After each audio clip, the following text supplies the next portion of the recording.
There is a voice in your head that never stops talking. It narrates your failures at 3 in the morning. Some mornings you would pay any price to be free of it, and some mornings it is the only thing that gets you out of bed. So, which is it? Is the self a prison you escape, or a thing you build with your own hands? This is Philosophy Wars. Let us begin. Bodhidharma sat facing a wall for 9 years. He did not write a system. When the emperor asked what merit he had earned, he said none whatsoever. The self you defend is a rumor. It is a story told so often that the telling feels like a teller. Nothing needs to be added to you. Something needs to fall away. A man does not become water by studying rivers. Your overman is a fever dream with excellent posture. So answer plainly. Who is the one who wants to become greater? Point to him. Show me where he lives.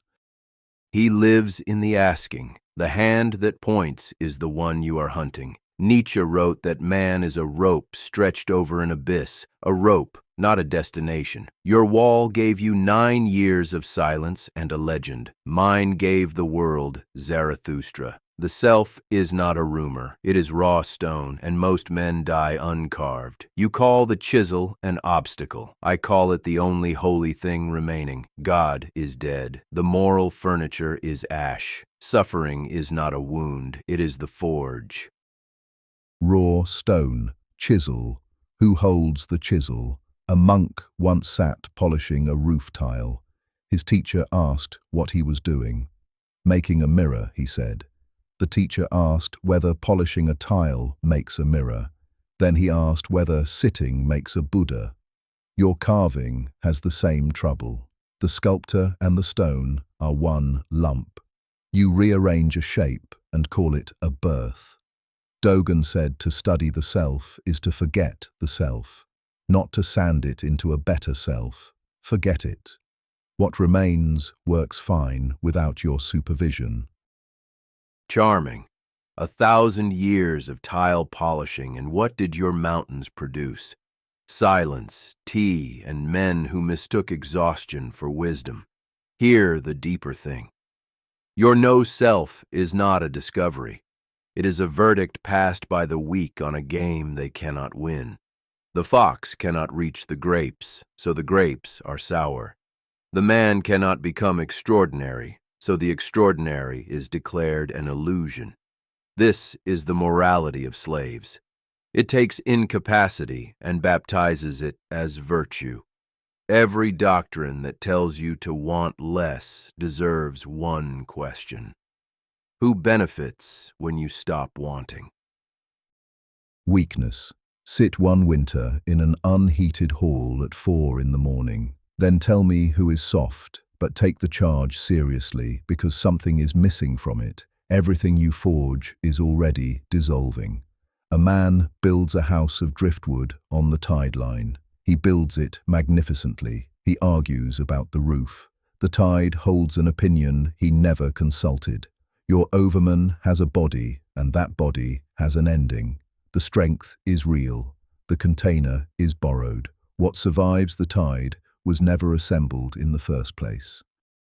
Yes, the tide comes. That is precisely why the house must be beautiful. Here is the test I set for every soul. A demon creeps into your loneliest night. He says this life, exactly as you lived it, returns forever. Every pain, every shame, every dull Tuesday, again and again with nothing new added.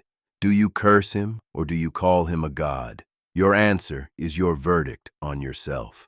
The man who has forged something says yes. The man who spent his life dissolving has nothing to say yes to.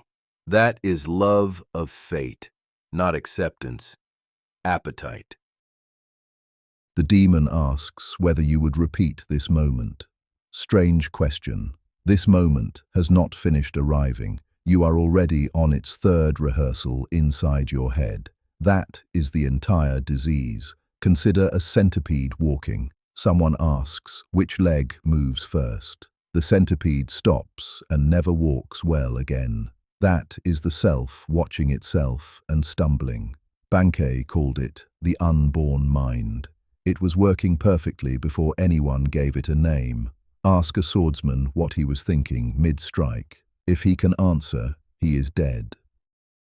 Your swordsman. Yes. And where did that empty hand come from? 10,000 mornings of deliberate self-asserting, unbearable repetition.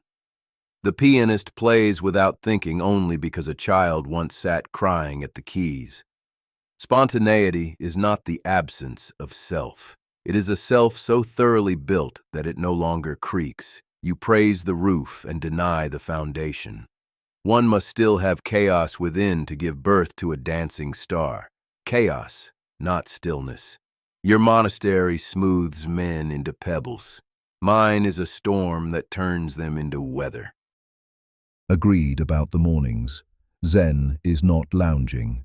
We sit until the legs scream.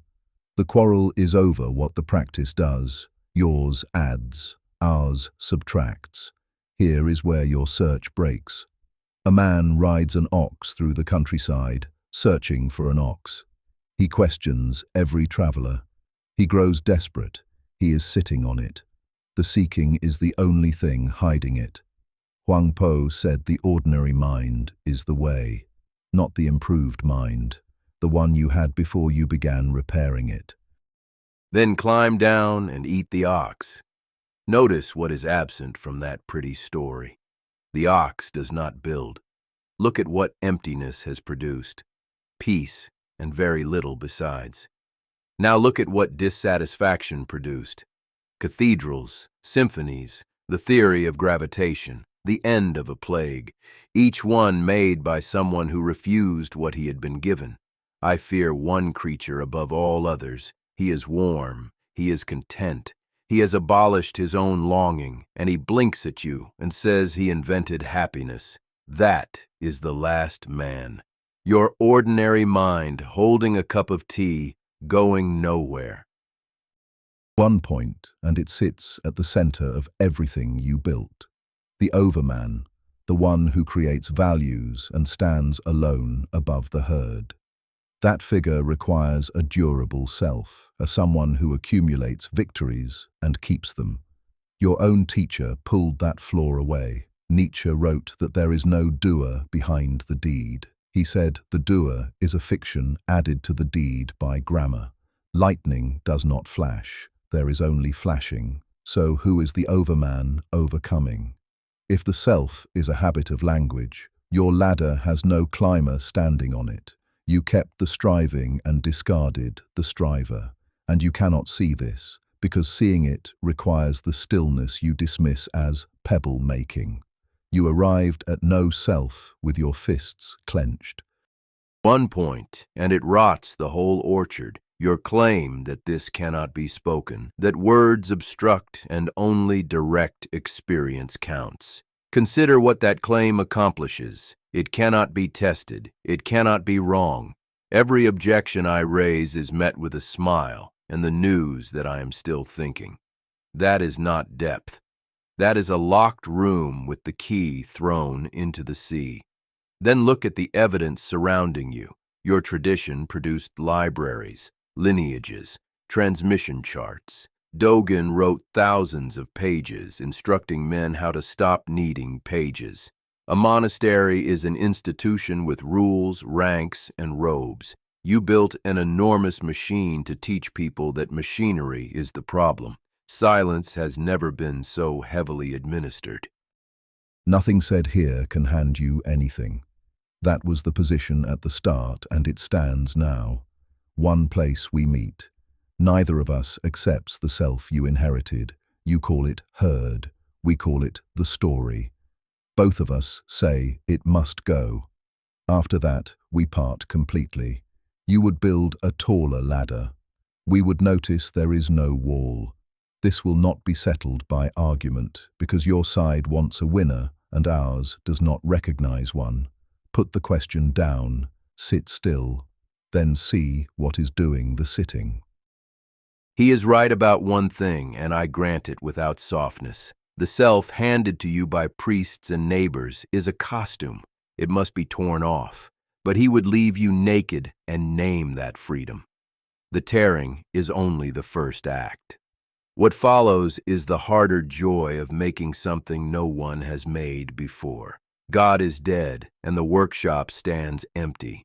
Someone must lift the tools. He offers you a mirror with nothing inside it. I offer you a hammer, a life that hurts, and one chance to say yes to all of it. Thank you for watching and listening. Subscribe to never miss a debate.